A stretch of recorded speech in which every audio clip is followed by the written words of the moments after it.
We are moments away from the start of the Austrian Grand Prix here in MotoGP. We're underway. And now Bastianini got away well from pole position. So did Pecco Bagnaia in the middle of that front row. And Bagnaia will sweep straight into the lead. The dream launch then from the man who's going for 3 straight wins here in 2022. And Maverick Vinales is looking to take away 5th position into turn 9, and he does. Yeah, Vinales gets through then on his former factory Yamaha teammate Fabio Quartararo had to really check up there, didn't he? He almost ploughed into the back of Vinales' factory. Bagnaia who leads from Bastianini, Miller there in 3rd place. It's an all Ducati top 4 as it was on the grid. Jorge Martin in 4th place. Miller now has a go on Bastianini for 2nd place. Bastianini will get the run out of turn 3, but Miller's able to pull out in front, so it is now a factory Ducati 1-2. Jorge Martin then goes through on Bastianini. He's in hot though.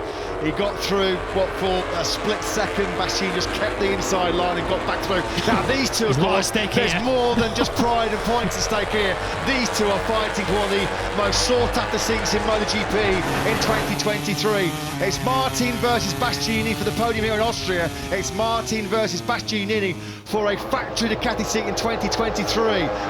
He's had problems in braking zones here in Austria, hasn't he, in the past?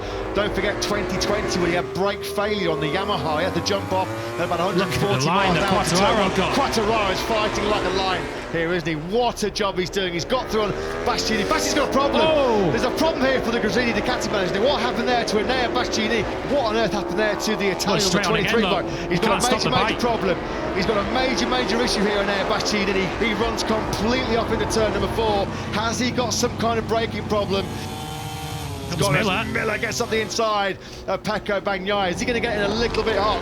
Bagnaia just comes straight back on the inside on the cutback, down the hill into turn number 10.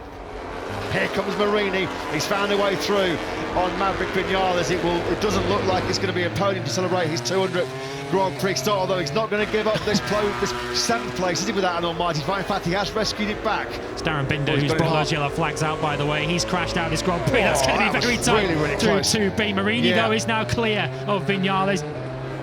Martin's gone wide. He's made a mistake. He's made the mistake there into 2A. And now Fabio Quartararo is going to be right on the rear tyre of Jorge Martin. Through. Yeah, he's through. Martin had to do that. We saw in the Moto3 race earlier on a rider go through there and not lose any time and got a long lap penalty.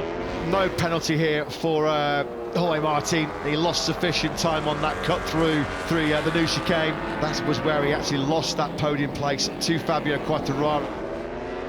The latest Spargo is having to ride his heart out here on that factory to keep Marini at bay. He gets in hot though, the pressure's been building, and finally Luca Marini side by side on that sweep down to turn 4. Marini does take that 5th place.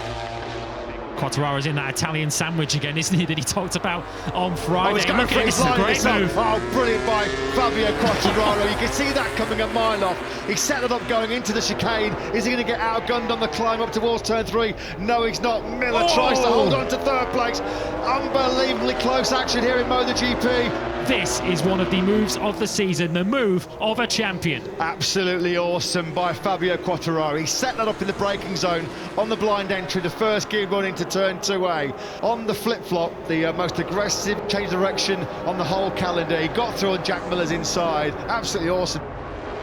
Brad Binder, you know he's not going to need a second invitation, although it's an aborted overtake for him. He got through briefly. You can understand why Alexis Spargo's taking big risks, pushing that Aprilia to the absolute limit. Every point precious at this stage of the season. Martin through. Oh, he's gone down! Jorge Martin had 3rd place there briefly into turn 1. Can you believe it? They can't believe it down then in the Prima Prama Ducati garage. Martin goes down. It looks like it's going to be a 5th win of 2022 for him.